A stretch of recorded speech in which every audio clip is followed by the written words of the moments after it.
Hello, friends. It's the end of the day, and I will be reading from the classic fairy tales by Iona and Peter Opie. Today's story is Sleeping Beauty. First, a bit about the history. La Belle au Bois Dormant was the first tale in Perrault's Histoire au Conte du Temps Passé, 1697. And it is a tale so finely told, it is no surprise that the retellings which folklorists have subsequently found in oral tradition have been flat or foolish in comparison. The story of Dornröschen, for instance, collected by the Grimm brothers in Hesse at the beginning of the 19th century, which is undoubtedly derived from Perrault's text, however reluctant the Grimms were to recognize it, possesses little of the quality of the French tale. Yet it is evident from a story in Basile's Pentamarron, Day 5, Tale 5, in 1636, that the tale Perrault immortalized was not the whole story, or rather, that his tale was in part defective.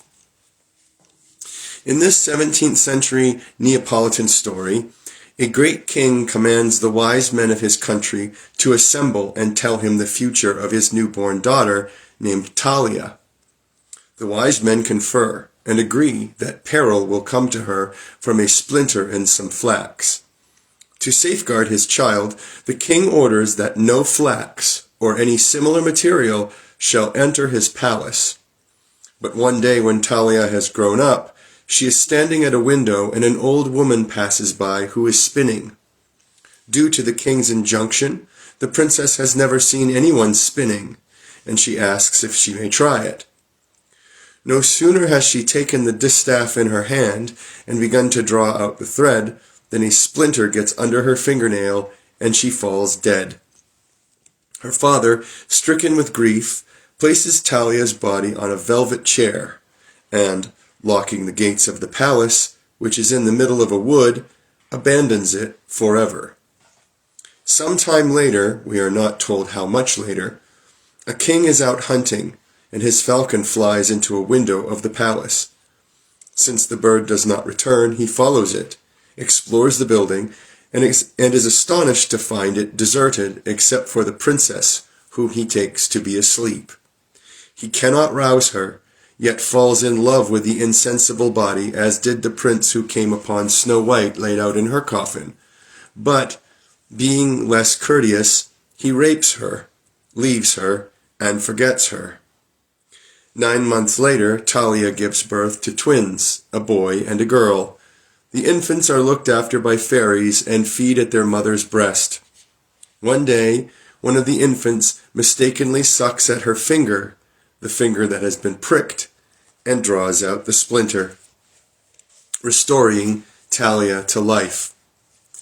Compare again with the story of Snow White, and with the further tale from the Pentamarron, summarized in the forenote to Snow White. Some while after this, the king, hunting again in the same locality, recollects his adventure with the fair sleeper, revisits the palace, and apparently is not abashed to find Talia awake and with 2 children. He tells her what happened. They form, to quote a 19th century translation, a great league and friendship, and he remains several days. At this point, the plot rises above Perrault's, whose seemingly unnecessary appendage, in which the king's mother turns out to be an ogress yearning to eat her grandchildren, an appetite usually attributed to stepmothers, is here shown to be an essential part of the story incorrectly transmitted. In Basile's tale, it is revealed that the sport-loving king was already married. When he returns home after his compact with Talia, his wife, the queen, soon guesses the reason for his dallying elsewhere, and gains the information that he has begotten 2 children, whose names, incidentally, are Sun and Moon.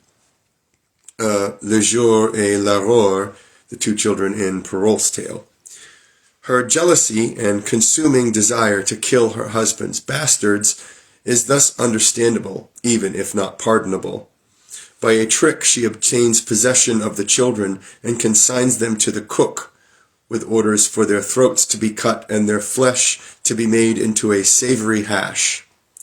This she encourages the king to eat, repeatedly assuring him, "You are eating what is your own." Happily, the cook has as tender a heart as the clerk of the kitchen in Perrault's tale, and the dainty dish set before the king was made from the meat of 2 kids, although when the treachery is discovered, the king at first believes he has eaten his own children. Talia, too, like Sleeping Beauty, narrowly escapes death. The queen orders her to be burnt alive. Talia plays for time, in a more convincing manner than did Bluebeard's wife, suggesting that she first undresses, to which the queen agrees, not out of pity, but because Talia's clothes are embroidered with gold and pearls. Talia removes first her gown, then her skirt, then her bodice, and is about to take off her petticoat when the king, her lover, makes his appearance. That a story such as this was current years before the Pentamerone is apparent from the 14th century prose romance Perceforest, a vast work printed in France in 1528 and translated into Italian in 1531, which seeks to link the legends of Alexander the Great and King Arthur of Britain. Here, in a chapter entitled Histoire de Troilus et de Zelandine, the deities Venus, Lucina, and Themis are said to have been invited to the banquet given in honor of the birth of the king's daughter, Zelandine. That's what it was, Zelandine. Themis, with less reason than the uninvited heiress before her, feels slighted because she has not been given a knife like the other guests, and shows her displeasure in the now familiar fashion of putting a curse on the innocent princess. The exact nature of the curse is not known, so no attempt can be made to shield the princess from its effect, but her fate was to be the same as Beauty's. Quote, "She took from the hands of one of the maidens a distaff full of flax, and began to spin, but she had not finished the first thread when, overcome with sleep, she took to her bed, and slept so soundly that no one could rouse her. She neither drank nor ate, nor did her form and color fade, so that everyone marveled how she could live in that state." End quote. Years later, when Prince Troilus finds his way to the sleeping princess in her tower, he behaves in the same unrestrained and casual manner as did the king who came upon Talia's sleeping body. Thus, when Zelandine awakes, she, too, finds herself with child. The tale of Sleeping Beauty in embryo, and perhaps even a hint of its significance, may be seen in the story of Brynhild in the Volsunga saga, for when Brynhild was banished to earth, and the decree made that she should wed like any other member of her sex, her uppermost fear, it will be remembered, was that she might find herself mated to a coward. To ensure this would not happen, Odin placed her in a deserted castle and surrounded it with a massive barrier of flame. He then touched her with a thorn of sleep so that her youth and beauty would be perfectly preserved, no matter how much time elapsed before a hero arose courageous enough to make his way through the barrier of flame and enter the castle. Further, it was ordained that when such a man removed the armor from her insensible body, he would instantly fall in love with her, and she, waking with this action, would fall in love with him, as indeed happened when Sigurd accomplished the feat. Perrault's story, La Belle au Bois Dormant, was first translated into English by Robert Samber, and the text that follows is from his Histories or Tales of Past Times, 1729. The story is notable among Perrault's tales in that it early achieved separate chapbook publication in England. Sleeping Beauty is, for instance, the only one of Perrault's tales listed among the 150 histories published by Couleur Dicey and Richard Marshall in 1764. Sleeping Beauty has also a long history as a pantomime. In 1840, it was the first of Planchet's extravaganzas to be produced at Covent Garden. And pantomime producers have always known what apparently Perrault did not know, that the way to wake Sleeping Beauty was with a kiss. Quote, Princess, ah, was that you, my prince, my lips who pressed? Prince, she wakes, she speaks, and we shall still be blessed. You're not offended? Princess, oh dear, not at all. Aren't you the gentleman who was to call? End quote. And let's begin with the story.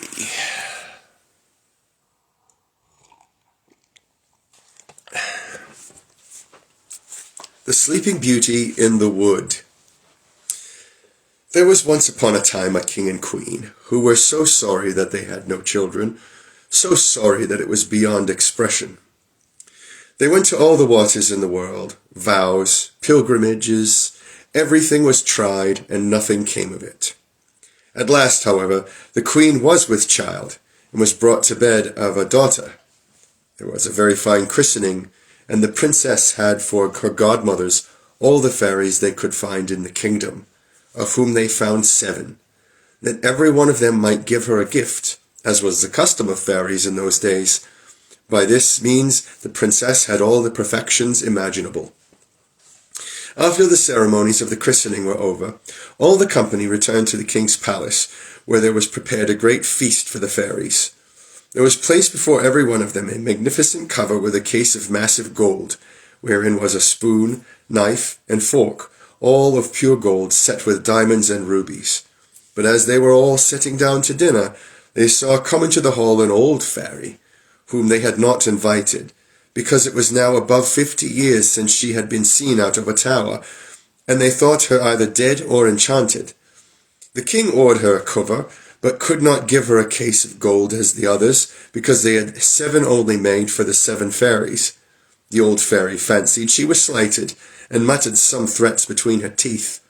One of the young fairies who sat by her heard her, and judging that she might give the little princess some unhappy gift, went as soon as they rose from table and hid herself behind the hangings, that she might speak last, and repair as much as possibly she could the evil that the old fairy might do her. In the meanwhile, all the fairies began to give their gifts to the princess. The youngest gave her for gift that she should be the most beautiful person in the world. The next, that she should have the wit of an angel. The third, that she should have an admirable grace in everything she did. The fourth, that she should dance perfectly well. The fifth, that she should sing like a nightingale. And the sixth, that she should play upon all kinds of music to the utmost perfection. The old fairy's turn coming next, with a head shaking more than with spite than old age, she said that the princess should have her hand pierced with a spindle and die of the wound. This terrible gift made the whole company tremble, and everybody fell a-crying. At this very instant the young fairy came out from behind the hangings and spoke these words aloud. Assure yourselves, O king and queen, that your daughter shall not die of this disaster. It is true I have not power to undo entirely what my ancient has done. The princess shall indeed pierce her hand with a spindle, but instead of dying, she shall only fall into a profound sleep which shall last 100 years, at the expiration of which a king's son shall come and awake her. The king, to avoid the misfortune told by the old fairy, caused immediately proclamation to be made, whereby everybody was forbidden on pain of death to spin with a distaff and spindle, or to have so much as any spindle in their houses. About 15 or 16 years after, the king and queen being gone to one of their houses of pleasure, the young princess happened upon one day to divert herself in running up and down the palace. When going up from one apartment to another, she came into a little room on the top of the great tower, where a good old woman was spinning with her spindle. This good woman had never heard of the king's proclamation against spindles. "What are you doing there?" said the princess. "I am spinning, my pretty child," said the old woman, who did not know who she was. "Ha!" said the princess. "This is very pretty. How do you do it? Give it to me, that I may see if I can do so." She had no sooner taken it into her hand than, whether being very hasty at it, somewhat unhandy, or that the decree of the fairy had so ordained it ran into her hand, and she fell down in a swoon. The good old woman, not knowing very well what to do in this affair, cried out for help. People came in from every quarter in great numbers. They threw water upon the princess's face, unlaced her, struck her on the palms of her hands, and rubbed her temples with hungry water. Footnote: a distilled water made of rosemary flowers infused in rectified spirit of wine, named after a queen of Hungary, for whose use it was first prepared. End footnote. And rubbed her temples with hungry water, but nothing would bring her to herself. And now the king, who came up at the noise, bethought himself of the prediction of the fairies, and judging very well that this must necessarily come to pass since the fairies had said it, caused the princess to be carried into the finest apartment in the palace, and to be laid upon a bell all embroidered with gold and silver. One would have taken her for a little angel. She was so very beautiful, for her swooning away had not diminished one bit of her complexion. Her cheeks were carnation, and her lips like coral. She had only her eyes shut, but they heard her breathe softly, which satisfied them that she was not dead. The king commanded that they should not disturb her, but let her sleep quietly till her hour of awaking was come. The good fairy, who had saved her life by condemning her to sleep 100 years, was in the kingdom of Matakin, 12,000 leagues off, when this accident befell the princess. But she was informed of it in an instant by a little dwarf, who had boots of 7 leagues, that is, boots with which he could tread over 7 leagues of ground at one stride. The fairy came away immediately, and she arrived about an hour after in a fiery chariot drawn by dragons. The king handed her out of the chariot, and she approved everything he had done, but as she had very great foresight, she thought when the princess should awake, she might not know what to do with herself, being all alone in this old palace, and this was what she did.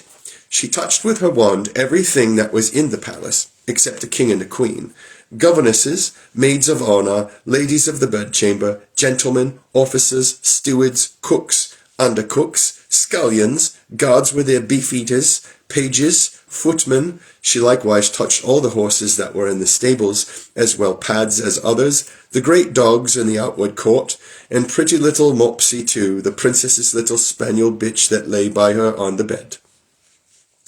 Immediately upon touching them they all fell asleep, that they might not awaken before their mistress, and that they might be ready to wait upon her when she wanted them. The very spits at the fire, as full as they could hold of partridges and pheasants, also slept. All this was done in a moment. The fairies are not long in doing their business. And now the king and queen, having kissed their dear child without waking her, went out of the palace, and put forth a proclamation that nobody should dare to come near it. This, however, was not necessary, for in a quarter of an hour's time there grew up all round about the park such a vast number of trees, great and small, bushes and brambles twining one in another, that neither man nor beast could pass through, so that they could see nothing but the very top of the towers of the palace, and that too, not unless it were a good way off. Nobody doubted but the fairy shewed herein an extraordinary piece of her art, that the princess, while she slept, might have nothing to fear from the curious. At the expiration of the 100 years, the son of the king then reigning, and who was of another family from that of the sleeping princess, being gone a-hunting on that side of the country, asked what those towers were that he saw in the middle of a great thick wood. Every one answered according as they had heard. Some said that it was an old castle haunted by spirits. Others, that all the sorcerers and witches of the country kept their Sabbath there, or weekly meeting. The most common opinion was that an ogre lived there, and that he carried thither all the little children he could catch hold of, that he might eat them up at his leisure, without any bodies being able to follow him, as having himself only the power to pass through the wood. Now an ogre is a giant that has long teeth and claws, with a raw head and bloody bones, that runs away with naughty little boys and girls and eats them up. The prince was in a brown study, not knowing what to believe, when an old countryman spoke to him after this manner. "May it please your royal highness, it is now above 50 years since I heard my father say, who heard my grandfather say that there was in this castle a princess, the most beautiful that was ever seen, that she must sleep there 100 years, and should be waked by a king's son, for whom she was reserved. The young prince was all on fire at these words, and believing, without weighing the matter, that he could put an end to this fine adventure, and pushed on by love and honour, resolved that moment to look into it. Scarce had he advanced toward the wood, when all the great trees, the bushes, and the brambles gave way of themselves to let him pass through. He walked up to the castle that he saw at the end of a large avenue, which he went into, and what a little surprised him was that he saw none of his people could follow him, because the trees closed again as soon as he had passed through them. However, he did not cease from continuing his way. A young and amorous prince is always valiant. He came into an outward court where everything he saw might have frozen up the most fearless person with horror. There reigned all over a most frightful silence. The image of death everywhere shewed itself, and there was nothing to be seen but stretched out bodies of men and animals that appeared as if they were dead. He knew, however, very well by the ruby faces and pimpled noses of the beef-eaters that they were only asleep, and their goblets, wherein still remained some drops of wine, shewed plainly that they fell asleep in their cups. He then crossed a court paved with marble, went up the stairs, and came into the guard chamber, where the guards were standing in their ranks, with their muskets upon their shoulders, and snoring as loud as they could. After that, he went through several rooms full of gentlemen and ladies, all asleep, some standing, others sitting. At last he came into a chamber all gilt with gold, where he saw upon a bed, the curtains of which were all open, the finest sight that ever was seen, a princess that appeared to be about 15 or 16 years of age, and whose bright resplendent beauty had somewhat in it luminous and divine. He approached with trembling and admiration, and fell down before her upon his knees. And now, as the enchantment was at an end, the princess awaked, and looking on him with eyes more tender than the first view might seem to admit of, "Is it you, my prince?" said she to him. "You have waited a great while." The prince, charmed with these words, and much more with the manner that they were spoken in, knew not how to shew his joy and gratitude. He assured her that he loved her better than he did himself. Their discourse was not well connected. They wept more than they spoke. Little eloquence, a great deal of love. He was more at a loss than she, and we need not wonder at it. She had time to think on what to say to him, for it is very probable, though history mentions nothing of it, that the good fairy, during so long a sleep, had given her a very agreeable dream. In short, they talked 4 hours together, and yet they did not say half the things they had to say. In the meanwhile, all the palace awaked. Everyone thought upon their particular business, and as all of them were not in love, they were ready to die for hunger. The ladies of Iona, being as sharp set as other people, grew very impatient, and told the princess aloud that supper was served up. The prince helped the princess to rise. She was entirely dressed, and very magnificently, but they took care not to tell her that she was dressed like my great-grandmother, and had a point band peeping over a high collar. She looked not a bit the less beautiful and charming for all that. They went into the great hall of looking-glasses, where they supped, and were served by the princess's officers. The violins and harp and hautboys played old tunes, but very excellent, though it was now above 100 years since they had played. And after supper, without losing any time, the Lord Alamona married them in the chapel of the castle, and the chief lady of Iona drew the curtains. They slept very little. The princess had no occasion, and the prince left her the next morning to return to the city, where his father must needs have been in pain for him. The prince told him that he lost his way in the forest as he was hunting, and that he had lain at a collier's cottage, who gave him cheese and brown bread.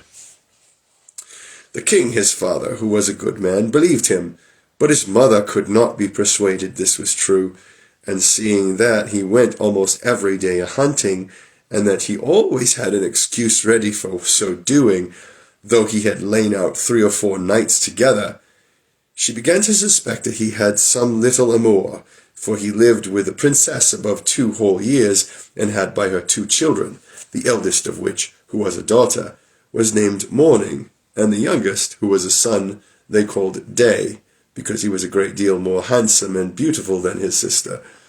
The queen spoke several times to her son, to inform herself after what manner he passed his life, and that in this he ought in duty to satisfy her.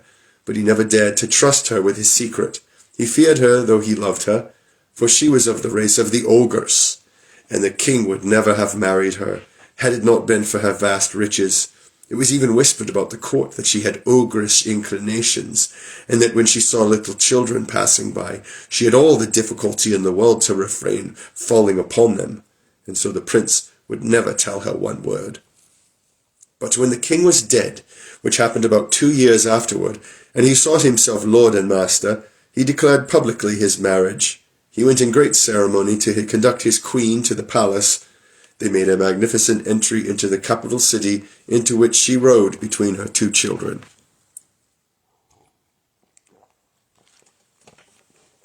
Some time after, the king went to make war with the emperor Cantalawet, his neighbor. He left the government of the kingdom to the queen his mother, and earnestly recommended to her care his wife and children.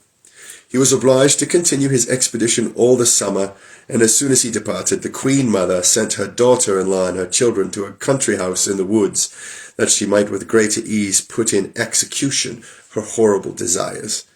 Some few days afterwards, she went thither herself, and said to her clerk of the kitchen, "I have a mind to eat little Morning for my dinner tomorrow." "Ah, madam," said the clerk of the kitchen. "I will have it so," said the queen, and this she spoke in the tone of an ogress who had a strong desire to eat fresh meat, "and I will eat her with sauce Robert." Footnote: Sauce Robert is a French sauce made with onions, shred and boiled tender in butter, to which is added vinegar, mustard, salt, pepper, and a little wine. End footnote. The poor man, knowing very well that he must not play tricks with an ogress, took his great knife, and went up into little Morning's chamber. She was then 4 years old, and came up to him jumping and laughing to take him about the neck, and ask him for some sugar candy, upon which he began to weep. The great knife fell out of his hands, and he went into the backyard and killed a little lamb, and dressed it with such good sauce that his mistress assured him she had never eaten anything so good in her life. He had at the same time taken up little Morning, and carried her to his wife to conceal her in the lodging he had at the bottom of the courtyard. About 8 days afterward, the wicked queen said to the clerk of the kitchen, "I'll sup upon little Day." He answered not a word, being resolved to cheat her as he had done before. He went to find out little Day, and saw him with a little file in his hand, with which he was fencing with a great monkey. He was then only 3 years of age. He took him up in his arms, and carried him to his wife, that she might conceal him in his lodging along with his sister, and dressed in the room of little Day a young kid, very tender, which the ogress found to be wonderfully good. This was very well hitherto, but one evening this wicked queen said to the clerk of the kitchen, "I'll eat the queen with the same sauce as I had with her children." It was now that the poor clerk of the kitchen despaired of being able to deceive her. The young queen was past 20, not reckoning the 100 years that she had slept. Her skin was somewhat hard, though fair and white, and how to find in the yard a beast so firm was what puzzled him. He took then a resolution that he might save his own life, to cut the queen's throat, and going up into her chamber with intent to do it at once, he put himself into as great a fury as he possibly could, and came into the young queen's chamber with a dagger in his hand. He would not, however, surprise her, but told her, with a great deal of respect, the orders he had received from the queen mother. do it, said she, holding out her neck as white as snow or alabaster. "Execute your orders, and then I shall go and see my children, my poor children whom I so much and so tenderly loved." For she thought them dead ever since they had been taken away without her knowledge.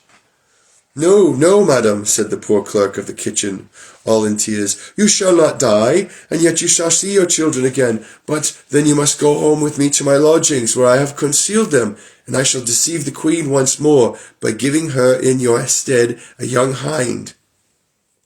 Upon which he conducted her immediately to his chamber, where leaving her to embrace her children and cry along with them, he went and dressed a hind, which the queen had for her supper, and devoured it with the same appetite, as if it had been the young queen. She was very well pleased with her cruelty, and she had invented a story to tell the king at his return how the mad wolves had eaten up the queen, his wife, and her 2 children. One evening, as she was, according to her custom, rambling round about the courts and palace yards to see if she could smell any fresh meat, she heard in a ground room a little day a-crying, for his mamma was going to whip him, because he had been very naughty, and she heard at the same time little Morning begging pardon for her brother, telling her mamma she would be good, and he would never do so any more.